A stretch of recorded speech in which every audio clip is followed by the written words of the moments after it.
বহুকাল পূর্বে একজন রাজা ছিলেন। সেই রাজার ছিল একজন জাদুকর। ওই জাদুকর বৃদ্ধ হলে একদিন সে রাজাকে বলল, আমি তো বৃদ্ধ হয়ে গেছি, সুতরাং আমার নিকট একটি ছেলে পাঠান, যাকে আমি জাদুবিদ্যা শিক্ষা দিব। বাদশাহ তার নিকট একটি বালককে পাঠিয়ে দিলেন। তিনি তাকে জাদুবিদ্যা শিক্ষা দিতে লাগলেন। বালকটি জাদুকরের নিকট যে পথ দিয়ে যাতায়াত করত, সে পথে ছিল একটি সন্ন্যাসীর আস্তানা। বালকটি তার নিকট বসল এবং তার কথা শুনে মুগ্ধ হল। বালকটি জাদুকরের নিকট যাওয়ার সময় ওই সন্ন্যাসীর নিকট বসে তার কথা শুনত। ফলে জাদুকরের নিকট পৌঁছতে বালকটির দেরি হতো বলে জাদুকর তাকে প্রহার করত। বালকটি সন্ন্যাসীর নিকট এ কথা জানালে তিনি বালককে শিখিয়ে দেন যে, তুমি যদি জাদুকরকে ভয় করো তাহলে বলবে, বাড়ির লোকজন আমাকে পাঠাতে বিলম্ব করেছে, এবং বাড়ির লোকজনকে ভয় পেলে বলবে, জাদুকরই আমাকে ছুটি দিতে বিলম্ব করেছে। বালকটি এভাবে যাতায়াত করতে থাকে। একদিন পথে সে দেখল একটি বৃহদাকার প্রাণী মানুষের চলাচলের পথ রোধ করে বসে আছে। বালকটি ভাবল, আজ পরীক্ষা করে দেখব যে জাদুকর শ্রেষ্ঠ না সন্ন্যাসী শ্রেষ্ঠ। অতঃপর সে একটি প্রস্তর কণ্ঠ নিয়ে বলল, হে আল্লাহ, জাদুকরের কার্যকলাপ অপেক্ষা সন্ন্যাসীর কার্যকলাপ যদি তোমার নিকট অধিকতর প্রিয় হয়, তবে এই প্রাণীটিকে এই প্রস্তরাঘাতে মেরে ফেলো, যেন লোকজন যাতায়াত করতে পারে। এই বলে প্রাণীটিকে লক্ষ্য করে সে প্রস্তর খণ্ডটি ছুঁড়ে মারল। প্রাণীটি ওই প্রস্তরাঘাতে মারা গেল এবং লোকজন চলাচল করতে শুরু করল। এরপর বালকটি সন্ন্যাসীর নিকট গিয়ে তাকে ঘটনাটি জানালে তিনি তাকে বললেন, বৎস, তুমি এখনই আমার চেয়ে শ্রেষ্ঠ হয়ে উঠেছ। তোমার প্রকৃত স্বরূপ আমি বুঝতে পারছি।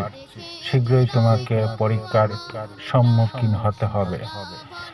যদি তুমি পরীক্ষার সম্মুখীন হও তাহলে যেন আমার কথা প্রকাশ করে দিও না।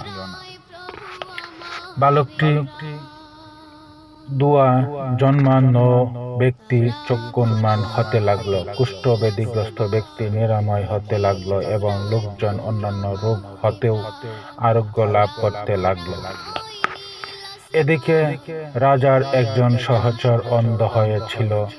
সে বহু উপটৌকন সহ বালকটির নিকট গিয়ে বলল, তুমি যদি আমাকে চক্ষুন্মান করে দাও তাহলে ওই সব তোমার। বালকটি বলল, আমি তো কাউকে আরোগ্য করতে পারি না, বরং রোগ ভালো করেন আল্লাহ। অতএব আপনি যদি আল্লাহর প্রতি ঈমান আনেন তাহলে আমি আপনার রোগ মুক্তির জন্য আল্লাহর নিকটে দোয়া করতে পারি। তাতে তিনি হয়তো আপনাকে আরোগ্য দান করতে পারেন। ফলে লোকটি আল্লাহর প্রতি ঈমান আনল। আল্লাহ তাকে আরোগ্য দান করলেন। পূর্বের ন্যায় তিনি রাজার নিকটে গিয়ে বসলে রাজা তাকে জিজ্ঞেস করলেন, কে তোমাকে দৃষ্টিশক্তি ফিরিয়ে দিল? সে বলল, আমার রব।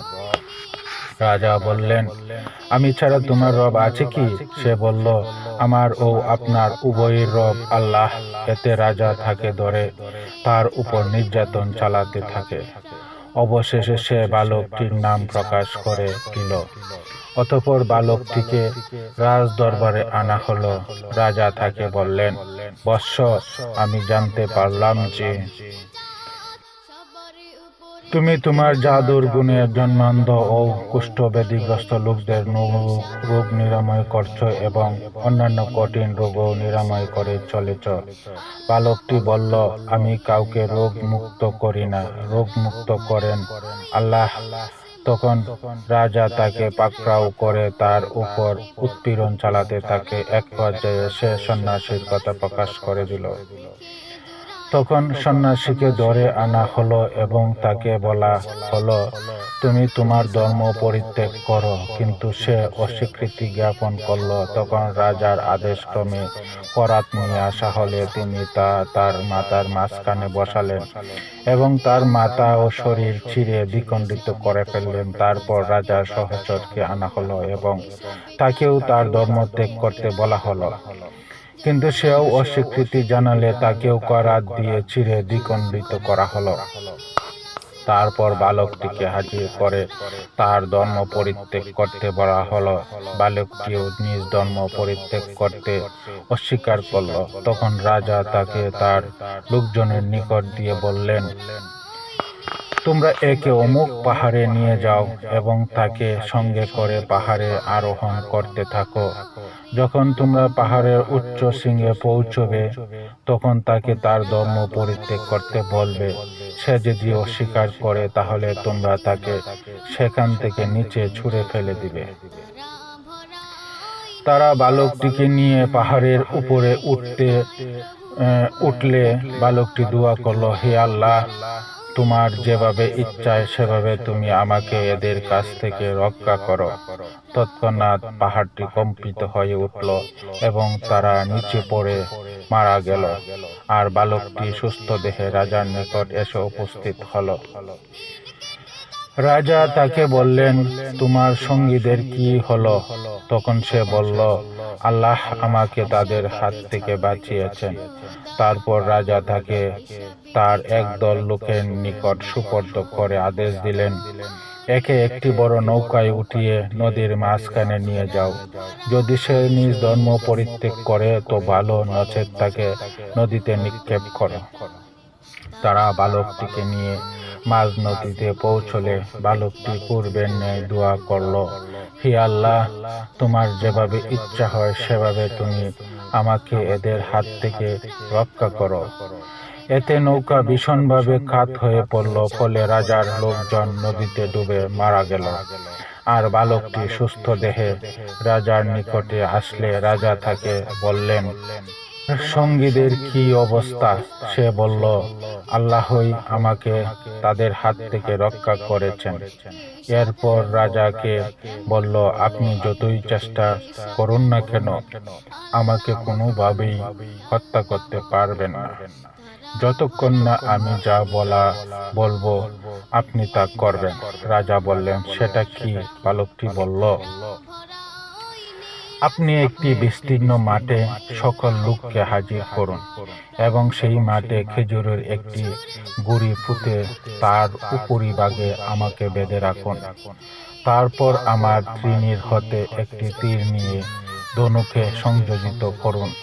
তারপরে বিসমিল্লাহির রহমানির রহিম বলে আমার দিকে তীরটি নিক্ষেপ করুন। আপনি যদি এই পন্থা অবলম্বন করেন তবেই আমাকে হত্যা করতে পারবেন। বালকের কথা মতো এক বিস্তীর্ণ মাঠে রাজা সকল লোকদের সমবেত করলেন এবং বালকটিকে একটি খেজুর গাছের গুড়ির উপরে বাঁধলেন। তারপর রাজা বালকটির তৃণীর হতে একটি তীর নিয়ে ধনুকের মধ্যভাগে সংযোজিত করলেন।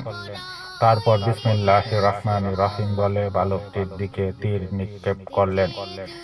তীরটি বালকের চোখ ও কানের মধ্যভাগে বিদ্ধ হল। বালকটি এক হাতে তীরবিদ্ধ স্থানটি চেপে ধরল, অতঃপর সে মারা গেল। এ দৃশ্য দেখে উপস্থিত জনগণ বলে উঠল, আমরা বালকটি রবের প্রতি ঈমান আনলাম, আমরা বালকটি রবের প্রতি ঈমান আনলাম, আমরা বালকটি রবের প্রতি ঈমান আনলাম। তারপর রাজার লোকজন তার নিকট গিয়ে বলল, আপনি যা আশঙ্কা করেছিলেন তাই শেষ পর্যন্ত ঘটে গেল। সব লোক বালকটি রবের প্রতি ঈমান আনল।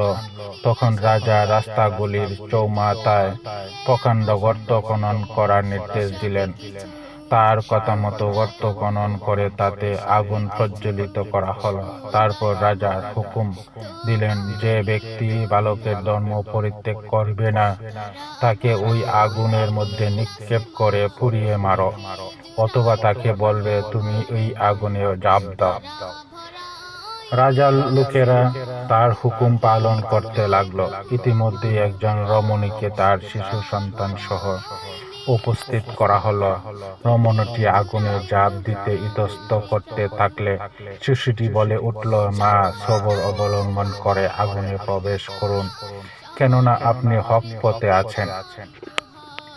পবিত্র কোরআনে সূরা বুরুজে এ ঘটনার দিকে ইঙ্গিত করে বলা হয়েছে, ধ্বংস হয়েছিল গর্তওয়ালারা, ইন্ধনপূর্ণ যে গর্তে ছিল অগ্নি।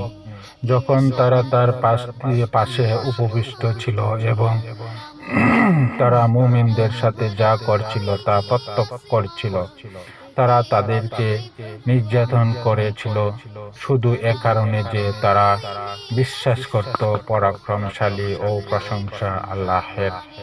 বুরুজ আয়াত ৮, সহিহ মুসলিম, হাদিস নং 3005। শিক্ষা ১ নাম্বার, প্রত্যেকটি আদম সন্তান স্বভাব ধর্ম ইসলামের উপর জন্মগ্রহণ করে। ২, মুমিন বান্দা সর্বদা আল্লাহকে স্মরণ করবে, কায় মন্য বাক্যে তার নিকট দোয়া করবে। ৩, রোগ মুক্তির মালিক একমাত্র আল্লাহ, কোনো পীর, ফকির বা সাধু সন্ন্যাসী নয়। ৪, আল্লাহর পথে নির্ভীক সৈনিকেরা বাতিলের সামনে কখনো মাথা নত করে না। ৫, মুমিন দুনিয়াবী জীবনের পদে পদে পরীক্ষার সম্মুখীন হবে, এর মাধ্যমে আল্লাহ তার ঈমানের মজবুতি পরখ করেন। ৬, হকের বিজয় অবশ্যম্ভাবী।